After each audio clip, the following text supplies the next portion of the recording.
안녕하세요. 손지연 노무사입니다. 오늘은 산재보험에서 중요한 개념인 두 가지 재요양과 추가 상병에 대해서 알아보도록 하겠습니다. 산재를 당하신 분들이 치료를 마쳤지만 다시 아프거나 새로운 병이 발병했을 때 어떻게 해야 할지에 대한 고민이 많으시더라고요.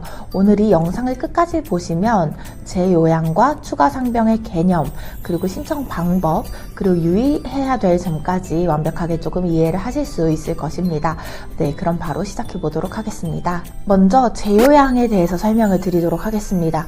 산재 치료를 받고 증상이 호전이 되어서 요양이 종결되었지만 시간이 지나서 다시 증상이 악화가 되는 경우가 있습니다. 이런 경우에 산재보험을 통해서 다시 치료를 받을 수 있는 제도가 바로 재요양 제도입니다. 재요양이 인정되기 위해서는 기존에 있던 상병이 악화됨으로 인해서 수술과 같은 적극적인 치료가 필요해야 되고요. 이러한 적극적인 치료를 통해서 호전이 될 가능성이 있어야 됩니다. 치료가 산재 승인된 기존의 상병과 직접적인 연관성이 있을 것까지 요하고 있습니다. 이러한 요건을 갖춘 경우에 근로복지공단 재활보상부에 다시 재요양 신청을 하셔야 됩니다. 재요양을 신청하기 위해서는 재요양 소견서를 주치의분에게 받아야 됩니다. 이외에 필요한 서류와 함께 근로복지공단에 재요양 신청서 그리고 기타 서류들을 제출을 하면 됩니다. 위에서 언급한 재요양에 대한 요건이 충족된다는 사실에 대한 의견서가 첨부가 되면 승인 가능성이 더욱 높아질 수 있을 것입니다. 이러한 절차를 통해 신청한 재요양이 승인이 되는 경우 다시 치료를 받을 수 있게 됩니다.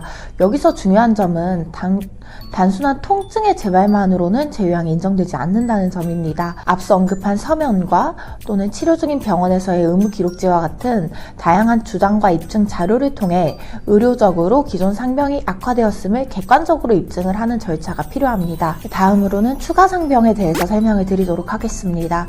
처음에 승인받은 산재 상병 이외에 치료 과정에서 새로운 병이 발병하는 경우가 있습니다.